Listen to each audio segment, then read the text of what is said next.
ধৰি কালহৰ পেদংখি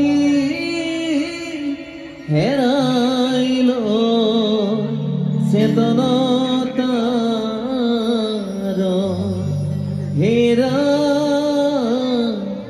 কালহৰ পেদংখি হেৰাইল চেতনতাৰ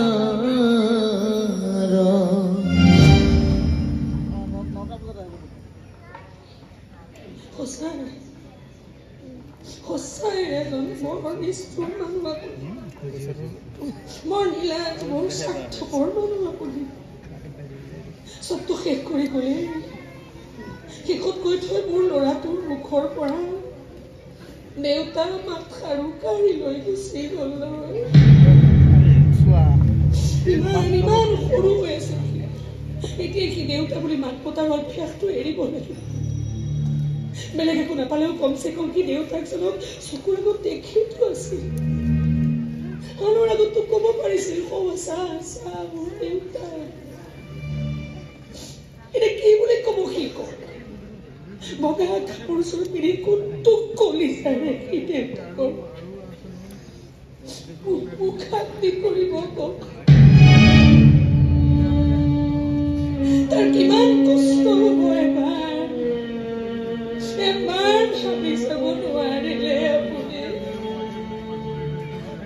মোৰ সপোনটো কিমান বেছি কষ্ট দিয়াৰ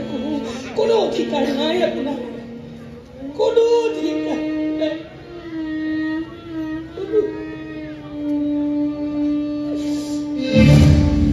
মই মানি লৈছো আজি ইমান দিন আপোনাৰ সৈতে মোৰ এখন যুদ্ধ চলি আছিল আপুনি মাতাল হৈ যুঁজিছিল আৰু মই মৌন হৈ যুঁজিছিলো যাতে আপোনাৰ মাতকানীয়ে ঘৰখনৰ পৰিৱেশ বিনষ্ট নকৰে মইনাৰ পঢ়া শুনাত ক্ষতি নকৰে জিকিব নোৱাৰিম বুলি ভাবি চিধাই যুদ্ধভূমিৰ পৰা পলাই দিলে নহয় নে পুতৌ কৰিলে আপুনি নিজে হাৰি আপুনি মোক ঠিকাই থৈ